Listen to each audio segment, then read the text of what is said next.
पटना से एक अहम राजनीतिक बयान सामने आया। केंद्रीय मंत्री चिराग पासवान ने बिहार में बढ़ती आपराधिक घटनाओं और कानून व्यवस्था की बिगड़ती स्थिति पर राज्य सरकार को आड़े हाथों लिया है।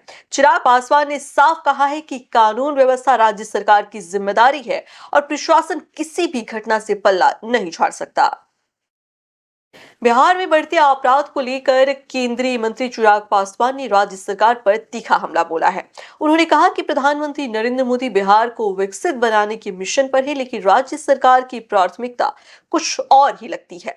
हालिया दिनों में हुई आपराधिक घटनाओं, खासकर पारस अस्पताल में हुई हत्या को लेकर उन्होंने कहा कि यह स्थिति बेहद गंभीर है। चिराग ने एडीजी के उस बयान की भी आलोचना की जिसमें उन्होंने कहा था कि बारिश से पहले ऐसी घटनाएं होती हैं। चिराग ने सवाल उठाते हुए कहा कि क्या अब अपराधों के लिए किसान और मौसम जिम्मेदार होंगे। उन्होंने स्पष्ट किया कि राज्य सरकार को जनता से सुरक्षा का भरोसा पैदा करना होगा। देखिए, प्रधानमंत्री जब सौगात लेकर आ रहे हैं, उनकी प्राथमिकताएं अलग हैं।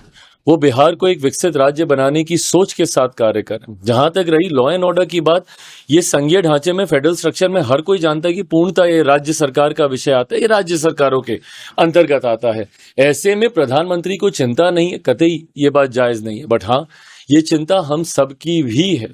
जिस तरीके से हाल फिलहाल के दिनों में आपराधिक घटनाएं बढ़ी हैं, जिस तरीके से एक के बाद एक ऐसी घटनाएं सामने आ रही हैं जिसका बारे में शायद किसी ने कभी सोचा भी नहीं होगा। न्यू वीडियोस की अपडेट पाने के लिए सब्सक्राइब करें इंडियन न्यूज को और बेल आइकन को दबाएं।